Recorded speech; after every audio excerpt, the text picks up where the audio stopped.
If you want to know what things were like 100 years ago, put away the photos and come here.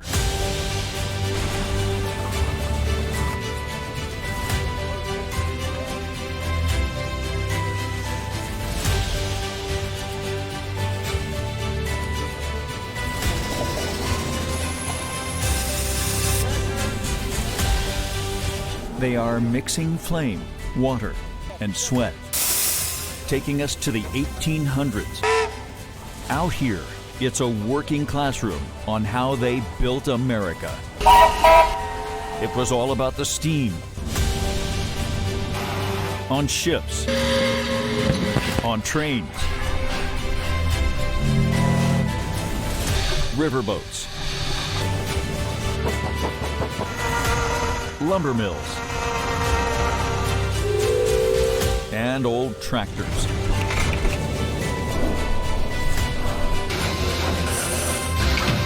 This was the heartbeat of a young nation. A century later, you know how old it is? 1900 something. A new generation is discovering the days of steam. It's not a hobby, it's a way of life.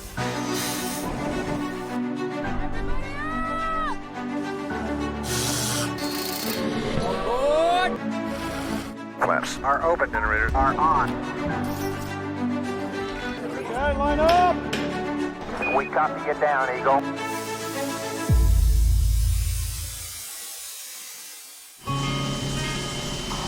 In Willits, California, grown men become kids.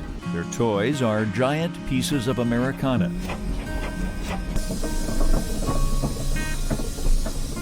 At the roots of Motive Power Railroad and Logging Museum, you get to hear these gems breathe again.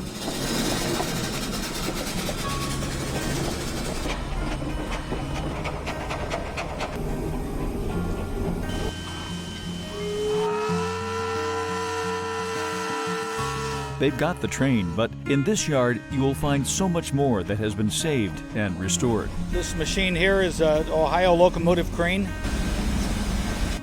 Stationary steam engine. This is a steam donkey. You would use this to yard logs up out of the woods. It's a road roller made for compacting roads and whatnot.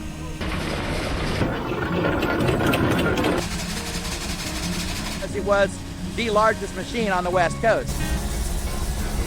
All this historic equipment was collected over the years, and in the early 80s, a group of volunteers began the Roots of Motive Power. No one gets paid for all the restoration work needed. Everyone here is a volunteer. No, he didn't get it going. Chris Baldo is working on a 63-ton locomotive crane built in Ohio in 1926. It's self-propelled, can move cars, a string of work cars. It's taken years to get it running. You know, they're actually pretty forgiving machines because of the era they were built in. The fire below creates the steam as this thing moves up and down the track. It's always a challenge to keep them running and have enough people to keep them running. This day, they use the crane to get another machine running again. What are you doing with this? We're gonna get it to turn. It hasn't moved for a week or two. This is about a year and a half since COVID. Hook it! It just gives you the end. They'll attach a line from the crane, get a good pull, and nudge it. Yet, in the end, the human touch is still needed. But it's up and running again. This machine here is an Erie Engine Works of Erie, Pennsylvania. And this was used to run a plywood lathe and a plywood mill. This engine stays in one spot unless you move it with a forklift. Yeah, you have a big belt coming around this big wheel here, and then that little belt controls your governor, and the variable speed part of it are those two conical shaped pulleys up there. Jelani Hall is a college student from Sonoma County, and he and others are a key part of the team, getting young volunteers involved and learning from the old-timers. I like the history of it too, because you know there's not a whole lot of people that can still do this stuff. You know, I've always had an interest in it from ever since I was a little kid. Started out with the models, and then it grew to stuff this big. Handing off that knowledge is critical to keep these running. Another team is working on the Kelly Springfield Steamroller, built in 1921. 30,000 pounds. Stack clouded up yet? Not really. Not for being that orange. You ready? But turning this beast is not easy. We got a chain that's hooked up to two big old drums. It's like 30 rotations just to go a little bit to the left. It's a lot of work. Than you think. And of course, amid the commotion, the steam, the train, and the whistles, you are drawn to the back of the museum, where a 75-ton steam shovel donated by the Guy Atkinson Company thrills bystanders. Built in 1932, this thing has quite the story. It assembled most of the buildings on Treasure Island for the 1939 World's Fair. Just turning it is interesting. They block the tracks with wood to get it to twist. Those are used for steering because they don't have any physical brake on the actual tracks, so you have to unlock that big gear, then you take and put blocks of wood in it, and the blocks of wood stop your track from going around to make your turn. And then you steer against the blocks of wood, and sometimes it runs over the blocks of wood in the back. So we don't have coal or wood, we actually fire it on oil. It'll run on anything, painted oil, used motor oil, diesel. If it's an oil that burns, we can burn it through this machine. All this is free to the public.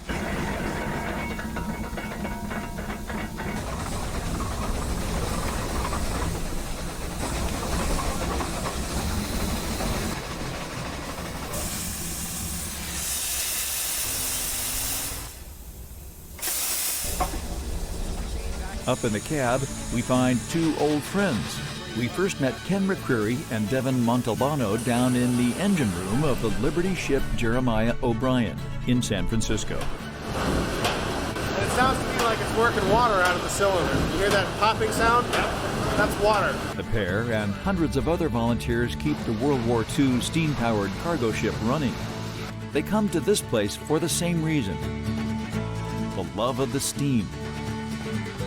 Devin says the steam shovel is a little different than the O'Brien. A lot more temperamental. Believe it or not. We got steam up for the first time, and they said, "Hey, none of us know what to do here. You run it." So I got the job of running it. What did we say? It makes them all kids again. I like doing what people used to do in the old days. I like the old technology. Because back then, steam was it. It's a dream though, the thing. I like the mechanical simplicity of it, and I like the beauty of it. Out here, they are all saving Americana. And your eyes and your ears will tell you, the days of steam are not over yet.